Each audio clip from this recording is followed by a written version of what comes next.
मिट्टी के बने हुए बर्तन।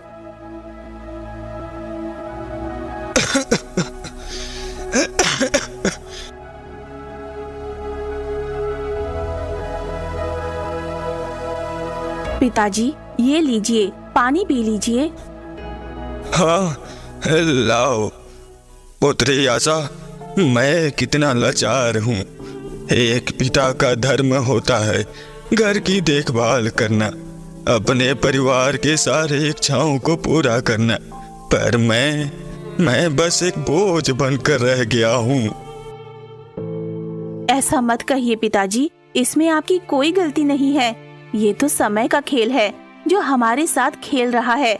आप अगर स्वस्थ होते तो मुझे पूरा विश्वास है कि आप हमें किसी भी प्रकार का कष्ट नहीं होने देते।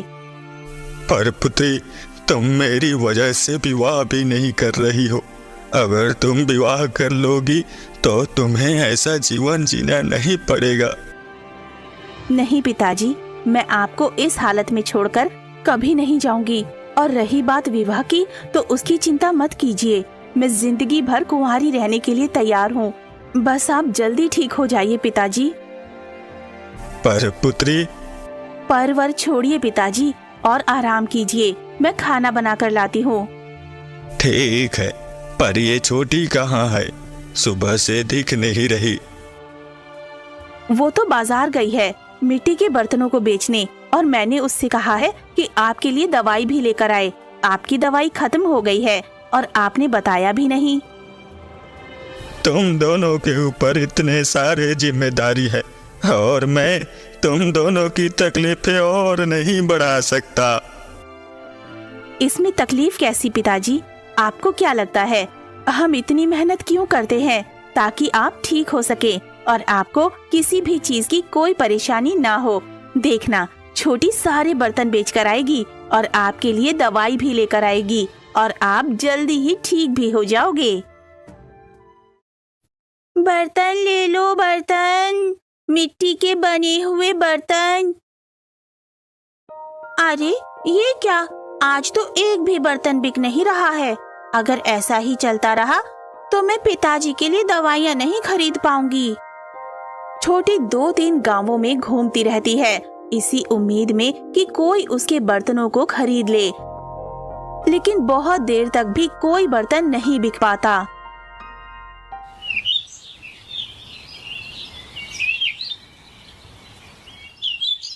अरे नहीं, आज तो मेरा नसीब ही खराब है।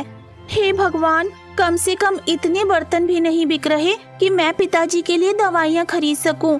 मेरे पिताजी काफी बीमार हैं। अगर मैंने उनके लिए दवाइयाँ नहीं ली तो? नहीं, मुझे हार नहीं माननी चाहिए, कोशिश करते रहना चाहिए।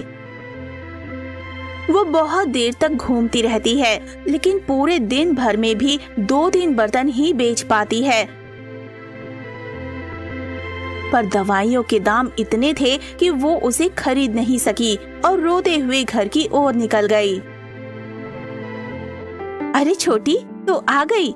पिताजी की दवाइयाँ तो लाई है ना? भूल तो नहीं गई? दीदी, मुझे माफ कर दो, मैं पिताजी के लिए दवाइयाँ नहीं ला पाई। मैं पूरे दिन घूमती रही, 2-3 गांवों में गई, पर मुश्किल से 2-3 बर्तन ही बेच पाई। मैं किसी काम की नहीं हूँ दीदी, मुझे माफ कर दीजिए। अरे छोटी, तू रो क्यों रही है? तूने कोशिश तो की ना। अब हमारे नसीब में आज बर्तन बेचना ही नहीं लिखा था, तो क्या कर सकते हैं? हाँ दीदी, पर पिताजी की दवाइयाँ। अरे बेटी, तुम चिंता मत करो। एक दिन दवाइयाँ न खाने से मैं मर नहीं जाऊंगा। मुझे तो ये देखकर ही अच्छा लग रहा है कि मेरी बेटियाँ मेरा कितना ध्यान रखती है और मेरी कितनी चिंता करती है। भला एक बाप को इससे ज्यादा और क्या चाहिए? मुझे माफ कर दीजिए पिताजी, पर मैं वादा करती हूँ कि कल मैं आपके लिए जरूर दवाइयाँ लाऊंगी। शाबाश मेरी बहन, चल अब चल और खाना खा लेते हैं। पर दवाइयाँ ना होने के कारण उनके पिता रात भर खांसते रहते हैं और सो नहीं पाते।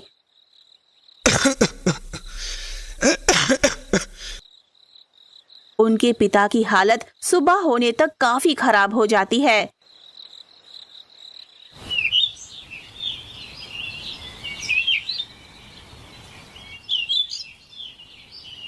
ये सब मेरी गलती है। मैं ही कल बर्तन बेच नहीं पाई थी और पिताजी के लिए दवाइयाँ नहीं ला पाई। दीदी, मैं जाती हूँ और जितनी जल्दी हो सके मैं बर्तनों को बेचकर दवाइयाँ लाने की कोशिश करती हूँ। ठीक है, कोशिश करना कि जल्दी आ सको। तब तक मैं पिताजी का ध्यान रखती हूँ। ऐसा कहते ही छोटी बर्तनों को लेकर बाजार चली जाती है उन्हें बेचने के लिए। बर्तन ले लो, बर्तन, मिट्टी के बने बर्तन। अरे नहीं, आज भी कोई बर्तन नहीं खरीद रहा है। ऐसा ही चलता रहा तो मेरे पिताजी नहीं बचेंगे। मुझे जल्द ही कुछ करना पड़ेगा। तभी सामने एक बहुत ही अमीर आदमी दिखा जिसके पास 2 सेवक भी थे। ये तो मुझे बहुत ही अमीर लग रहे हैं। अगर मैं इनके पास गई तो मुझे पूरा विश्वास है कि मेरे बर्तन जरूर बिकेंगे। सुनिए, क्या आप बर्तन खरीदना पसंद करेंगे? देखिए, कृपा करके मना मत कीजिएगा। मेरे पिता की तबीयत बहुत ही खराब है और मुझे कैसे भी करके दवाइयाँ खरीद के घर जाना है। ये लोग ऐसे ही होते हैं मालिक। आप जैसे भोले भाले लोगों को ऐसा ही कहकर फंसाने की कोशिश करते हैं और अपना सारा सामान बेच देते हैं। आप गलत समझ रहे हैं। मैं सच कह रही हूँ। आपको विश्वास नहीं होता तो आप मेरे घर चलकर देख सकते हैं। मालिक, आप इसकी चुपड़ी चुपड़ी बातों में न आए। ये आपको फंसा रही है। शांत रहो मूर्खो। तो तुम्हारा नाम क्या है सुंदरी? मेरा नाम छोटी है और मैं झूठ नहीं बोल रही हूँ। मेरा विश्वास कीजिए, मेरे पिताजी को दवाइयों की सख्त जरूरत है। तुम चिंता मत करो, तुम पर पूरा विश्वास है। तुम्हारा ये सुंदर चेहरा साफ साफ बता रहा है कि तुम सच बोल रही हो। सेवको, ये सारे बर्तन खरीद लो और इसे इसके पूरे पैसे दे दो। क्या आप सच में सारे बर्तन खरीद रहे हैं? आपका धन्यवाद। मैं आपका ये एहसान कभी नहीं भूलूंगी। उसके बाद छोटी सारे बर्तनों को बेचकर वहाँ से चली जाती है। तुम दोनों को पता है कि ये लड़की कौन है? नहीं मालिक। तो जाओ और जाकर पता करके आओ। मुझे इस लड़की के बारे में सारी जानकारी चाहिए। जी, जैसा आप कहें। दीदी मैं आ गई और देखो, मैं दवाइयाँ भी ले आई। छोटी, तुम इतनी जल्दी कैसे आ गई? आज से पहले तो इतनी जल्दी कभी नहीं आई। हाँ, वो आज मुझे एक बहुत ही भले इंसान मिले थे। जब मैंने उन्हें अपनी परेशानी बताई तो उन्होंने मेरे सारे बर्तन खरीद लिए और उन्हीं की वजह से मैं पिताजी के लिए इतनी जल्दी दवाई लेकर आई हूँ। अच्छा हुआ तुम जल्दी आ गई। पिताजी की तबीयत खराब होती जा रही है। जल्दी से दवाई दो। आशा अपने पिता को दवाई पिला देती है और कुछ ही देर बाद उनके पिता पहले से बेहतर हो जाते हैं।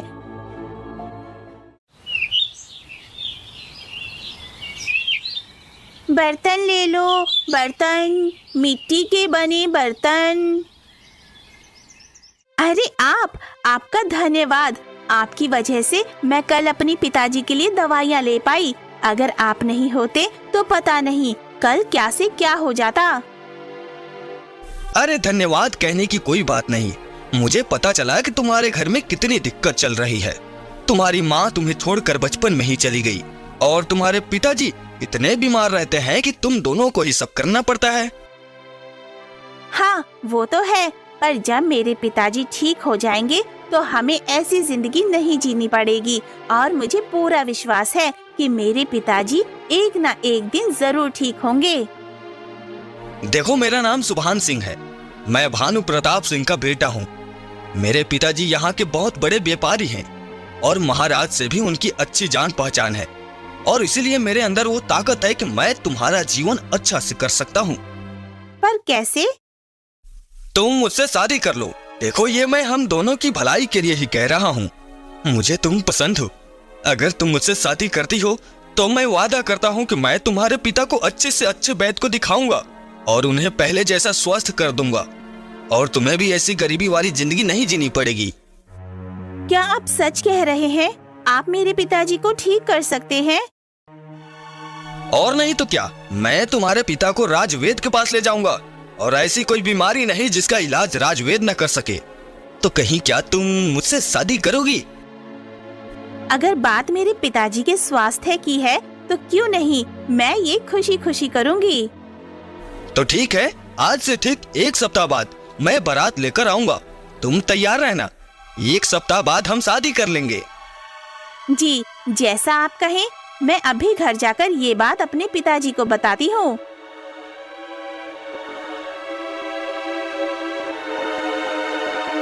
छोटी वहाँ से बहुत ही खुश होते हुए अपने घर चली जाती है।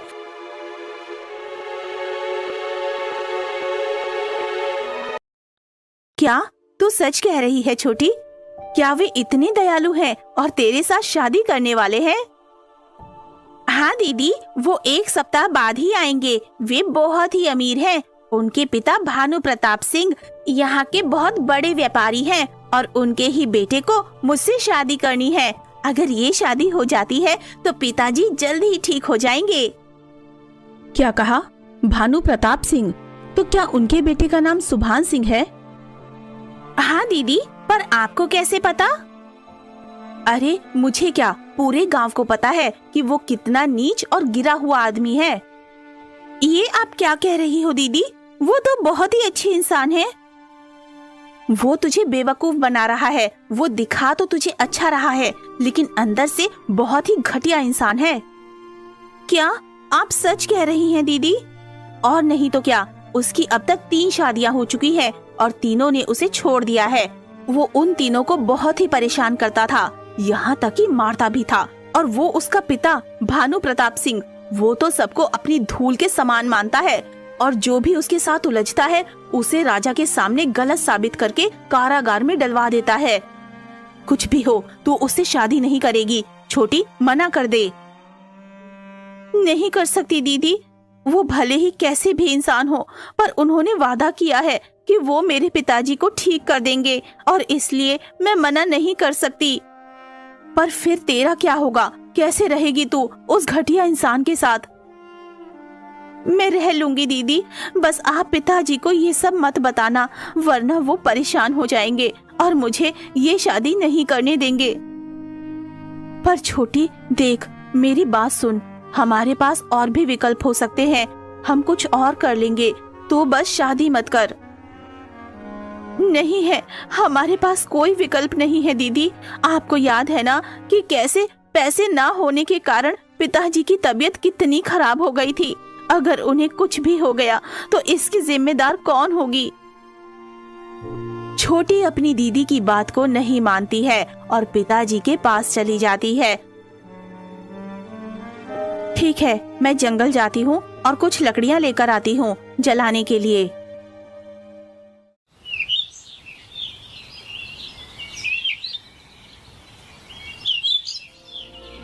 हे भगवान, ये क्या हो गया? अगर जल्द ही कुछ नहीं किया गया तो छोटी की शादी उस दरिंदे से हो जाएगी। क्या मैं इतनी लाचार हो गई हूँ कि अपनी छोटी सी बहन के लिए कुछ नहीं कर पाऊंगी? तभी वहाँ एक पेड़ के नीचे एक साधु बैठे हुए थे। आशा को रोते हुए देखने के बाद साधु उसे बुला लेते हैं।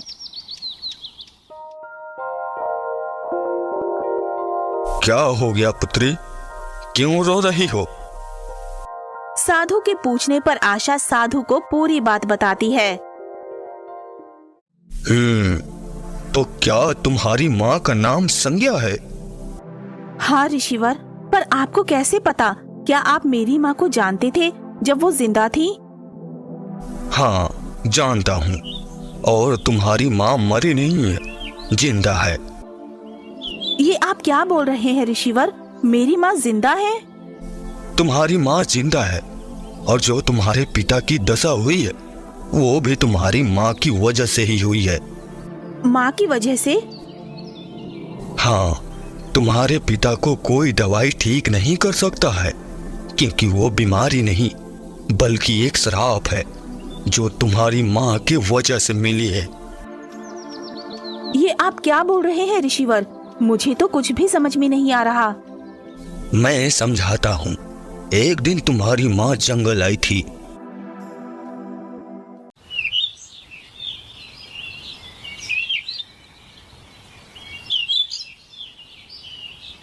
अरे ये क्या, यहाँ तो कोई भी हिरण दिखाई नहीं दे रहा।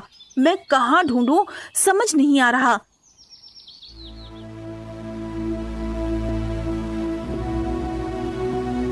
ये क्या, सामने तो कोई बैठा है, शायद से वो मेरी मदद कर सकते हैं। मुझे माफ कीजिएगा ऋषिवर, लेकिन क्या आप मुझे बता सकते हैं कि मुझे यहाँ हिरण कहाँ मिलेगा? ऋषिवर, ऋषिवर, आप सुन भी रहे हैं? संज्ञा साधु को बहुत आवाजें लगाती है, लेकिन साधु उनकी बातों का कोई जवाब नहीं देते। संज्ञा गुस्से में आकर उनकी बगल में रखा जल का पात्र उठाकर साधु के मुंह पर पानी के छींटे मारने लगती है और उन्हें उठाने की कोशिश करने लगती है, जिससे साधु की तपस्या भंग हो जाती है। मूर्ख स्त्री, ये तूने क्या किया? तुझे पता भी है मैं यहाँ कितने वर्षों से तपस्या कर रहा था, और तूने अपने प्रश्न की वजह से मेरी वर्षों की मेहनत को मिट्टी में मिला दिया। मुझे माफ कर दीजिए ऋषिवर, मुझे पता नहीं था कि आप तपस्या में बैठे हैं। तो तुझे क्या लगा कि मैं निंद्रा में था? मूर्ख स्त्री, मैं तुझे इस कुकर्म के लिए श्राप देता हूँ कि जिससे भी तेरी शादी होगी वह ऐसी बीमारी से ग्रसित होगा जिसका इलाज दुनिया की कोई दवाई या कोई वैद्य नहीं कर पाएगा, और इस श्राप की वजह से तू कुंवारी रहेगी और कभी भी खुश नहीं रह पाएगी। दया ऋषिवर, दया, मुझे इसका तनिक भी आभास नहीं था कि आपको जगाने से आपकी वर्षों की तपस्या भंग हो जाएगी। आप मेरी गलती की सजा मेरे पति को ना दे, मुझे दे। मैं आपसे भीख मांगती हूँ, आपसे आग्रह करती हूँ। अगर तुझे अपने पति की इतनी ही चिंता है तो शादी मत करो, इससे केवल तुम्हें ही सजा मिलेगी। परंतु ऋषिवर, मेरी शादी पहले ही हो चुकी है, मेरी 2 पुत्रियां भी हैं। अगर आपने ये श्राप नहीं लिया तो उनका जीवन बर्बाद हो जाएगा। दया करें ऋषिवर, और इस श्राप को आप वापस ले लें। माफ करना पुत्री, पर एक बार दिया हुआ श्राप फिर वापस नहीं होता है। तुमने सिंदूर नहीं पहना था तो मुझे लगा कि तुम्हारी शादी नहीं हुई है और मैंने ये श्राप दे दिया। हाँ, वो इसीलिए क्योंकि मेरे घर पर सिंदूर खत्म हो चुका था और मुझे हिरण का शिकार भी करना था, इसलिए मैं बिना सिंदूर के ही आ गई। पर कुछ तो रास्ता होगा ना, हर श्राप का कोई ना कोई तोड़ तो होता ही है। हाँ, एक मार्ग है। अगर तुम सच में चाहती हो कि तुम्हारे किए की सजा तुम्हारे पति को ना मिले तो मैं तुम्हें एक पत्थर की मूर्ति बना दूंगा, और जिस दिन तुम्हारी मूर्ति पर कोई कुंवारी कन्या जल डालेगी उस दिन तुम्हारा श्राप दूर हो जाएगा और तुम्हारा पति बिल्कुल स्वस्थ हो जाएगा। मुझे मंजूर है ऋषिवर। ऐसा कहते ही साधु संज्ञा को पत्थर की मूर्ति बना देता है और उसे एक पेड़ के नीचे रख देता है।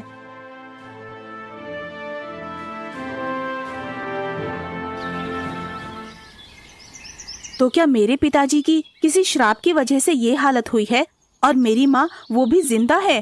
पर ये सब आपको कैसे पता ऋषिवर? क्योंकि तुम्हारी माँ को श्राप देने वाला और कोई नहीं, मैं ही था। मुझे लगा अभी तक तो किसी कुंवारी स्त्री ने जल डाल भी दिया होगा, पर तुम्हारी बातों से लगता है कि अभी तक वह मूर्ति ही बनी हुई है। अगर ऐसा है तो मुझे बताइए ऋषिवर, मैं अभी तक कुंवारी हूँ। मेरे जल डालने से माँ पुनः ठीक हो जाएंगी और मेरे पिता भी। सही कहा तुमने। तो ठीक है, तुम यहाँ से ठीक उत्तर की ओर बढ़ते जाना। कुछ ही दूरी पर एक विशाल बरगद का पेड़ मिलेगा, उसके ठीक नीचे ही तुम्हारी माँ मूर्ति के रूप में वहाँ होंगी। और ये जल का पात्र भी लेकर जाओ पुत्री। साधु के ऐसा कहते ही आशा दौड़ते हुए उस बरगद के पेड़ के पास जाती है।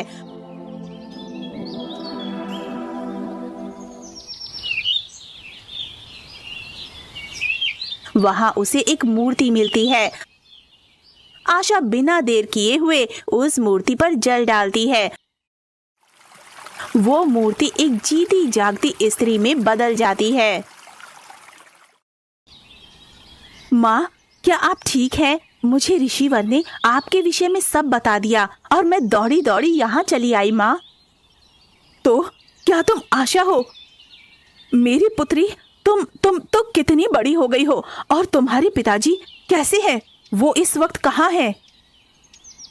फिर आशा ने अपनी माँ को सारी बातें विस्तार से बताई।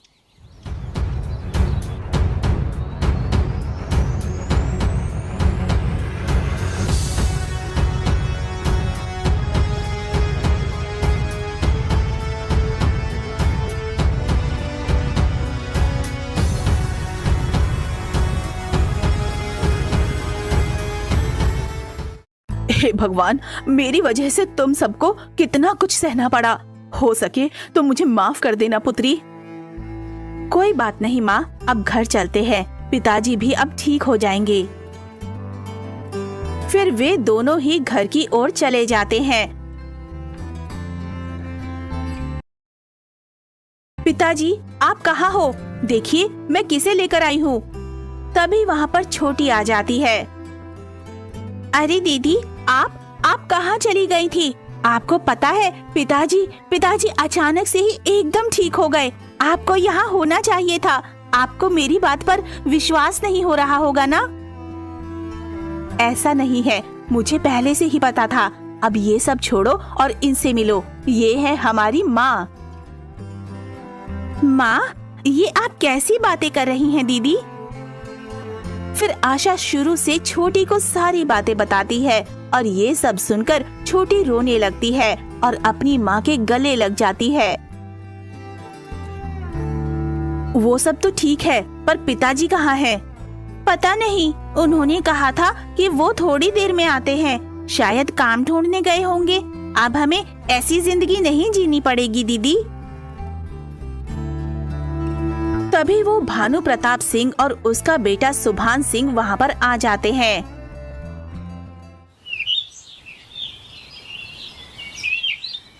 अरे कैसे जीना पड़ेगा? आखिर तुम्हारी शादी मेरे साथ जो होने वाली है, देखना तुम रानी की तरह रहोगी और तुम्हारे पिता का इलाज भी जल्द ही हो जाएगा। माफ करना सुभान जी, पर अब मैं आपसे शादी नहीं कर सकती। क्या कहा? तुम्हें पता भी है कि तुम क्या बोल रही हो? देखो लड़की, हमारी शादी पहले ही तय हो गई थी। अब तुम पीछे नहीं हट सकती। शादी? मुझे तो याद नहीं कि हमारी शादी तय हुई थी। क्या कहा? लगता है कि इसे पता नहीं कि मैं कौन हूं। मेरा महाराज के साथ रोज उठना बैठना लगा रहता है। अगर तूने हमें धोखा देने की कोशिश भी की तो तू और तेरा परिवार जिंदगी भर कारागार में सड़ेंगे।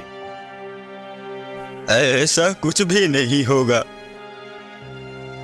अब तू कौन है? ये इसी लड़की का पिता है। पिताजी पर समझ नहीं आ रहा है कि ये ठीक कैसे हो गया। इसे तो गंभीर बीमारी थी जो सालों से ठीक नहीं हो रही थी। मैं ठीक कैसे हो गया, ये तुम्हें सोचने की कोई जरूरत नहीं है। चुपचाप अपने अपने घर चले जाओ और यहाँ मुड़कर भी मत देखना। तुम्हें शायद अंदाजा नहीं है कि तुम किसके सामने बोल रहे हो। मुझे अच्छे से पता है, मैं महाराज का विश्वास पात्र महामंत्री गंधर्व एक छोटे से व्यापारी के साथ बात कर रहा हूँ, जिसे महामंत्री से कैसे बात करते हैं ये तक नहीं पता। ये तुम क्या बकवास कर रहे हो? तुम और महामंत्री? चुप हो जाओ पुत्र।